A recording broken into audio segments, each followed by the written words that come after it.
কলম্বিয়ায় জাতীয় দুর্যোগ ঘোষণা, ভয়াবহ ভূমিকম্পে মৃত্যু দাঁড়িয়েছে 132 জনে, আহত 600-এর কাছাকাছি, নিখোঁজ অনেকে। জুলাই আন্দোলনকারীদের বাড়িঘর ও ব্যবসা প্রতিষ্ঠান পুড়িয়ে দেওয়ার নির্দেশ ছিল শেখ হাসিনার। ওবায়দুল কাদের ও হাসান মাহমুদের ফোনালাপের রেকর্ড ট্রাইব্যুনালে দাখিল। দেখছিলেন সংবাদ শিরোনাম, এবার বিস্তারিত সংবাদ। শুরুতেই আন্তর্জাতিক সংবাদ। কলম্বিয়ায় 7.4 মাত্রার ভূমিকম্পে প্রাণহানি বেড়ে দাঁড়িয়েছে অন্তত 132 জনে, আহত 570 জনেরও বেশি। এছাড়া নিখোঁজ অনেকে। ভয়াবহ এই ভূমিকম্পের পর কলম্বিয়ায় জাতীয় দুর্যোগ ঘোষণা করেছে দেশটির সরকার। কলম্বিয়ার পশ্চিমাঞ্চলে স্থানীয় সময় সোমবার সকালে হয় এই ভূমিকম্পটি। দেশটির ভূতাত্ত্বিক পরিষেবা জানিয়েছে চোকো প্রদেশে 103 কিলোমিটার গভীরে 7.4 মাত্রার ভূমিকম্পটি আঘাত হানে। পশ্চিম কলম্বিয়া জুড়ে শত শত মাইল বিস্তৃত এলাকা জুড়ে এটি অনুভূত হয়েছে। কলম্বিয়ার কফি উৎপাদনকারী অঞ্চলের পেরেইরা শহরে বেশিরভাগ হতাহত হয়েছে। ভ্যালে দেল কাউকা অঞ্চলও ব্যাপক ক্ষতিগ্রস্ত হয়েছে। ভূমিকম্পে প্রায় 86টিরও বেশি ভবন ধসে পড়েছে। ভূমি ধ্বংসস্তূপে আটকে পড়াদের উদ্ধারে কাজ করেছে স্বেচ্ছাসেবক ও উদ্ধারকর্মীরা। ভূমিকম্পের পর দেশটির বিভিন্ন অঞ্চলে কারফিউ জারি করেছে সরকার। ফিরছি দেশের খবরে। জুলাই আন্দোলনকারীদের বাড়িঘর এবং ব্যবসা প্রতিষ্ঠান পুড়িয়ে দেওয়ার নির্দেশনা দিয়েছিলেন তখনকার প্রধানমন্ত্রী শেখ হাসিনা। তার সঙ্গে ওবায়দুল কাদের ও হাসান মাহমুদের এই সংক্রান্ত ফোনালাপের রেকর্ড ট্রাইব্যুনালে দাখিল করেছে প্রসিকিউশন। আন্তর্জাতিক অপরাধ ট্রাইব্যুনাল 2-এ শেখ হাসিনার সঙ্গে ওবায়দুল কাদের ও হাসান মাহমুদের অডিও ফোনালাপ প্রমাণ হিসেবে উপস্থাপন করা হয়। একই সময় সমাবেশ ছত্রভঙ্গ করতে হেলিকপ্টার ব্যবহার করে সাবেক প্রধানমন্ত্রীর নির্দেশ দেওয়া এবং আন্দোলনকারীদের উপর সহিংসতার দায় চাপানোর কথার ফোনালাপের অডিও রেকর্ডও ট্রাইব্যুনালে দাখিল করা হয়। বিচারপতি নজরুল ইসলাম চৌধুরী নেতৃত্বাধীন 3 সদস্যের বিচারিক প্যানেলে প্রসিকিউশনের পক্ষে অডিও ক্লিপটি উপস্থাপন করে যুক্তি তুলে ধরেন প্রসিকিউটর গাজী MH তামিম। নথিতে থাকা তথ্য অনুযায়ী 2024 সালের 19 ও 21 জুলাই তখনকার সড়ক পরিবহন ও সেতুমন্ত্রী ওবায়দুল কাদের এবং পররাষ্ট্রমন্ত্রী হাসান মাহমুদের সঙ্গে শেখ হাসিনার ফোনালাপে এ নিয়ে কথা হয়। এর আগে সোমবার উপস্থাপন করা হয় জুলাই গণঅভ্যুত্থানের সময় আন্দোলনকারীদের উপর হামলার সংবাদ প্রচার করা টেলিভিশন চ্যানেলগুলোর বন্ধের নির্দেশনা সংক্রান্ত আরেকটি ফোন কল। এবারের এসএসসি ও সমমানের পরীক্ষায় পাশের হার 62.25%। এক বছরের ব্যবধানে পাশের হার কমেছে 6.2%। ফল প্রকাশ অনুষ্ঠানে শিক্ষামন্ত্রী ডক্টর আনম এহসানুল হক মিলন বলেন, মন খুলে গান গাওয়া যায় কিন্তু মার্কস দেয়া যায় না। জিপিএ 5 পাওয়ার সংখ্যা কমে গেছে।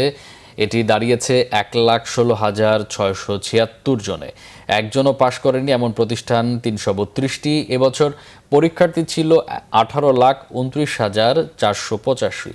উত্তীর্ণ হয়েছে 11,38,877। জিপিএ 5 পেয়েছে 1,16,676 জন।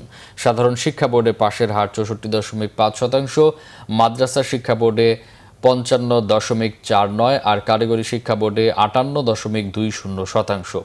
সবচেয়ে বেশি পাশের হার ঢাকা বোর্ডে 71.63%। সবচেয়ে কম ময়মনসিংহ বোর্ডে 57.39%। সোমবার সচিবালয়ে ফল প্রকাশ অনুষ্ঠানে শিক্ষামন্ত্রী বলেন, ঝরে পড়া শিক্ষার্থী ও শতভাগ ফেল করা প্রতিষ্ঠানের সংখ্যা কমিয়ে আনা হবে। আর শিক্ষা উপদেষ্টা বলেন, ফলাফল খারাপ না ভালো তা বিবেচ্য নয়। সরকার চায় ভেঙে পড়া শিক্ষা ব্যবস্থা দাঁড় করাতে। বাংলাদেশকে আন্ডারমাইন বা হেয় করে ভারত সরকার এমন কাজ আর করতে দেবেন না বলে আশা প্রকাশ করেছেন পররাষ্ট্রমন্ত্রী ডক্টর খলিলুর রহমান। জানান, ভারতীয় হাইকমিশনারের সঙ্গে কথা বলে এ ব্যাপারে আশ্বস্ত হয়েছেন তিনি। পররাষ্ট্রমন্ত্রী বলেন, প্রধানমন্ত্রী তারেক রহমানের সঙ্গে ভারতীয় হাইকমিশনারের বৈঠকে দণ্ডপ্রাপ্ত শেখ হাসিনাকে দ্রুত ফিরিয়ে দেওয়ার কথা বলা হয়েছে। এদিকে ভারতের হাইকমিশনার দীনেশ ত্রিবেদী বলেছেন, বাংলাদেশের সাথে ভারতের প্রধানমন্ত্রী নরেন্দ্র মোদী সুসম্পর্ক চান। রিপোর্ট করছেন ইমরুল কায়েস। দায়িত্ব নেয়ার পর এই প্রথম প্রধানমন্ত্রী তারেক রহমানের সঙ্গে সাক্ষাৎ করলেন ভারতীয় হাইকমিশনার দীনেশ ত্রিবেদী। সোমবার সকাল 11টায় সচিবালয়ের প্রধানমন্ত্রীর দপ্তরে এ সাক্ষাৎ অনুষ্ঠিত হয়। এতে দ্বিপক্ষীয় নানা বিষয়ে আলোচনা করেন তারা। দুদেশের সম্পর্ক আরও এগিয়ে নিতে উপযুক্ত পরিবেশ তৈরিতে গুরুত্ব দেন প্রধানমন্ত্রী তারেক রহমান। এ সময় পররাষ্ট্রমন্ত্রী ডক্টর খলিলুর রহমান সহ ঊর্ধ্বতন কর্মকর্তারা উপস্থিত ছিলেন। পরে সচিবালয়ে স্বরাষ্ট্রমন্ত্রী সালাউদ্দিন আহমেদের সঙ্গে সৌজন্য সাক্ষাৎ করেন ভারতের হাইকমিশনার দীনেশ ত্রিবেদী। দ্বিপক্ষীয় নানা ইস্যুতে কথা বলেন তারা। বৈঠক শেষে সাংবাদিকদের দীনেশ ত্রিবেদী জানান, দুদেশের নানা সমস্যা আলোচনার মাধ্যমে সমাধান হবে। কোনো ইস্যু নাই যা আমরা বসে সেটেল করতে পারি না, আর আমাদের মধ্যে it is a win win situation. দুই দেশের ভাইব্রেন্ট ডেমোক্রেসি, আমি সবসময় বলি, একটা গণতন্ত্র দুই দেশে, আর দুই দেশই চায় লোকেরা, সাধারণ মানুষ কি চায়, সাধারণ মানুষ, ইন্ডিয়ার সাধারণ মানুষ, বাংলাদেশের সাধারণ মানুষ একই জিনিস চায়, সম্পর্ক ভালো, এটা ন্যাচারাল। পরে প্রধানমন্ত্রী তারেক রহমানের সঙ্গে দীনেশ ত্রিবেদীর সাক্ষাৎ নিয়ে কথা বলেন পররাষ্ট্রমন্ত্রী ডক্টর খলিল রহমান। তিনি বলেন, শেখ হাসিনা সংবাদ সম্মেলনের প্রতিবাদে বাংলাদেশের দেয়া বিবৃতির বিষয়টি অনুধাবন করেছে ভারত সরকার। ভবিষ্যতে আর এমন হবে না বলে আশা প্রকাশ করেন তিনি। দণ্ডপ্রাপ্ত শেখ হাসিনার বাংলাদেশে প্রত্যর্পণ করার বিষয়টি উঠে এসছে এবং আমরা তাদেরকে বলেছি এই প্রত্যর্পণ প্রসেস ত্বরান্বিত করার জন্য। 5 তারিখে হাসিনা যে কাজটি করেছে সেটা হচ্ছে বাংলাদেশের জুডিশিয়ারি রাষ্ট্রের একটি স্তম্ভতার প্রতি বৃদ্ধাঙ্গুষ্ঠে দেখিয়েছে এবং সেই কাজটি ভারত সরকার করতে দিয়েছে এবং আমরা আশা করব আমাদের এই বিষয়টি ভারত সরকার অনুধাবন করবেন। আমার ধারণা হচ্ছে তাদের সঙ্গে কথা বলে তারা জিনিসটা বুঝতে পেরেছেন এবং আশা করব যে আমাদের রাষ্ট্রের কোনো স্তম্ভকে আন্ডারমাইন করার কিছু তারা আর করবেন না। তবে প্রধানমন্ত্রী ভারত সফরের বিষয়ে এখনও কোনো সিদ্ধান্ত হয়নি বলে এক প্রশ্নের জবাবে পররাষ্ট্রমন্ত্রী জানিয়েছেন। এছাড়া আলোচনায় তাগাদা দেওয়া হয়েছে শহীদ ওসমান হাদির হত্যাকারীদের দ্রুত ফিরিয়ে দেওয়ার বিষয়েও। ইমরুল কায়েস, বাংলা ভিশন, ঢাকা। 1.5 দশকের ফ্যাসিবাদী শাসন দেশকে ঋণ নির্ভর ভঙ্গুর অর্থনীতির রাষ্ট্রে পরিণত করেছিল উল্লেখ করে প্রধানমন্ত্রী তারেক রহমান বলেছেন, এখন সময় শিক্ষা, স্বাস্থ্য, পরিবেশ সহ রাষ্ট্র পুনর্গঠনের। রাজধানীর চীনমৈত্রী সম্মেলন কেন্দ্রে এসডিজি ভিলেজ পাইলট প্রকল্প উদ্বোধন অনুষ্ঠানে এই মন্তব্য করেন তিনি। প্রধানমন্ত্রী বলেন, বিএনপি জনগণের কথা মাথায় রেখেই পরিকল্পনা নিচ্ছে যাতে দেশের মানুষ তার সুফল পায়। সরকারের সহায়তার নেটওয়ার্ক ধীরে ধীরে বিস্তৃত হচ্ছে, যা অচিরেই সকল নাগরিকের কাছে পৌঁছে যাবে বলে আশা করেন তারেক রহমান।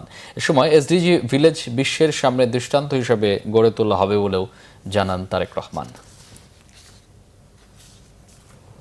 জাতীয় সংসদের বিরোধী দলীয় নেতা ও জামাত আমির ডাক্তার শফিকুর রহমান বলেছেন, দেশে আর কোনো ফ্যাসিবাদ তৈরি হতে দেয়া যাবে না। সোমবার গাইবান্ধার সাঘাটা উপজেলা বোনারপাড়া আজহার উদ্দিন সরকারি উচ্চ বিদ্যালয় মাঠে শিবির নেতা সাইফুল্লাহ বাড়ি ও সালাউদ্দিনের হত্যায় জড়িতদের বিচার ও আইনশৃঙ্খলার অবনতির অভিযোগে প্রতিবাদ সমাবেশে বক্তব্য তিনি প্রধান অতিথির বক্তব্যে সব কথা বলেন। জামাত আমির বলেন, ফ্যাসিবাদের বিরুদ্ধে একবার লড়াই করেছেন, আরেকটি ফ্যাসিবাদের উত্থান ঠেকাতে প্রয়োজনে আবারও মাঠে নামবেন তিনি। এই ছিল এখনকার মতো। পরে সংবাদ সকাল 11টায়। এতক্ষণ সাথে থাকায় অসংখ্য ধন্যবাদ।